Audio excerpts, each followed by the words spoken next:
memoir, am I allowed to make stuff up? Yes and no. For your true story, it is possible to be too accurate in your storytelling. To be a great storyteller, you have to be unafraid to exaggerate, invent, or bend the truth for entertainment or to illustrate a point, and know when that is allowable.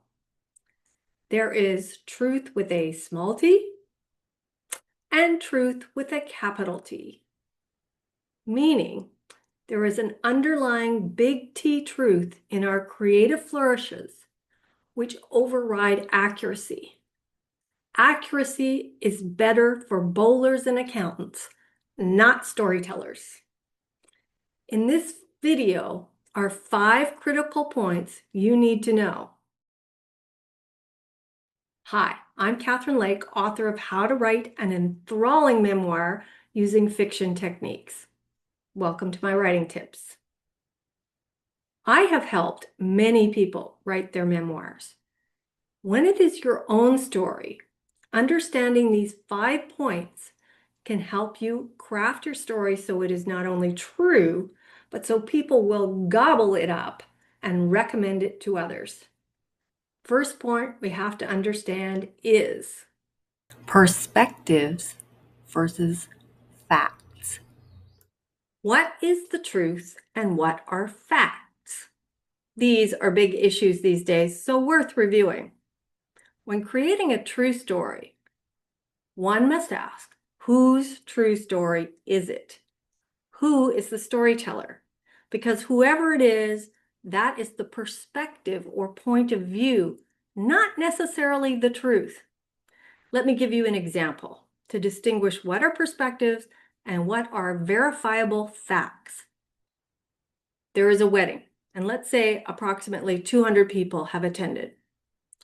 These are some verifiable facts. The 2 people who are being married, the date of the wedding, where the ceremony was held, where the reception was held, perhaps the theme colors, maybe the band that played at reception, on and on. There may be many facts that are verifiable by records or source documents, but many things that happened will be perspectives. For example, one person describes the bride and groom's kiss at the altar as sweet, but another person describes it as awkward. One says the best man's speech was funny. Another says it was tasteless drunken ramble. And each will remember the words completely differently. Even a video record of the words won't help prove or disprove the perspective of each person, because it is still a matter of opinion. Now, multiply those perspectives by 200 people. Some people witnessed the same things at this event, but with different perspectives. And others were looking somewhere else and witnessing completely different things happening simultaneously. The point is that the truth splinters into multiple personal truths. For your true story of actual events, it can be enlightening to ask others what they remember or saw, because memory is often very different. But ultimately, it is your story told from your perspective. So go for the underlining truth with a capital T. But include the verifiable facts along with the perspectives to tell a great story. And that brings us on to point 2. If it isn't a fact, can I make it up? I hosted a reading in which author Kathrin Lake was reading from her memoir. She told of a time that she was about 4 years old on a road trip in a station wagon with her large family. And when they stopped at a gas station, she accidentally got left behind at the gas station store. In her reading, she describes the store in great detail, the people in it, the colorful comic books, the food and candy aisle, the bouffant cashier counting back change, and many other details. People loved her story. But I decided to ask the first question after the reading, which was, did you actually remember all those details? And she answered, no, I made all that up. Everyone can remember what those gas station stores were like in that era, or Google image it. So it was pretty easy for her to construct a scene of the childhood event. They are not even verifiable details, but they did bring the readers into the scene. And all of this helps heighten the emotional impact of this scene, this traumatic event where she was left behind. So if it isn't a fact, yes, you can and should make it up, including, this goes on to point number 3. Make up dialogue too? We don't run around with our phone recorder on, capturing everything we say or do. So it is not only necessary to make up dialogue, it is something that makes your true story way less boring. There are tips for writing dialogue that I will get to in another video, but any dialogue is better than no dialogue. Dialogue means you're showing versus telling. In fact, being a great storyteller, ironically, means you try to show how things happened versus tell them. Sort of a story shower. Dialogue brings in voices of the characters and really engages the readers. You may not remember all of what was said in the past, maybe not at all, but you probably realize there were conversations that had to have happened. So do a search in your manuscript for the words tell or told and see if you missed an opportunity for a quick snatch of dialogue or an entire scene that involves dialogue that you can recreate and elevate your storytelling to story showing. So speaking of raising things, on to point number 4. What are the stakes and raising them? In fiction, we talk about raising the stakes of the story.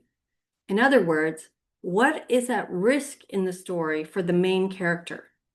And how can we heighten that sense of importance or urgency, as well as what they might gain by going on their quest? What will the heroine or hero potentially lose or gain?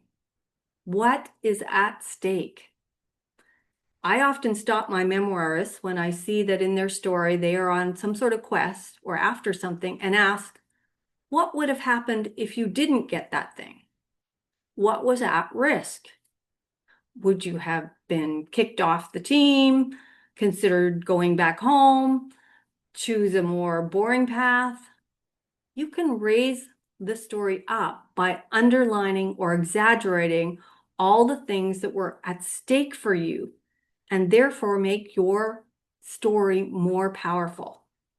There are places in many people's stories where they thought they were going to be a football star, a belly dancer, and an injury or something else set them on another path. Can you, as a storyteller, set up the anticipation before the fall? Now part of your story becomes a comeback story. How did they recover? It is great fiction technique to bring to your true story, but beware the next point. Tease, but don't telegraph. I see way too many people writing in both true stories and fiction stories ruin a good story by telegraphing. They write a line like, "Who knew I was about to meet the man of my dreams?" and go on to tell about how they met their spouse. No, no, no. That's telegraphing what is about to happen. What you want is to take a page from romance writers' books and tease the reader with this new character who has just entered and then how things unfolded bit by bit. Maybe they hated him at first. Almost always they do. Teasing good, telegraphing bad. It destroys suspense, which keeps readers reading.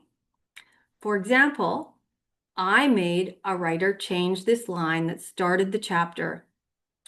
This was to be the year of the greatest boating disaster the lake had ever seen. We changed it to, the lake was a joy-filled and happy place for us, but it had its darknesses too. Teasing, not telegraphing. There are many other tips and tricks for memoirs, but for any true stories, make it less about facts and as exciting as fiction. If you have other writing challenges you want me to review, please let me know in the comments and I'll make a video on those most wanted ones.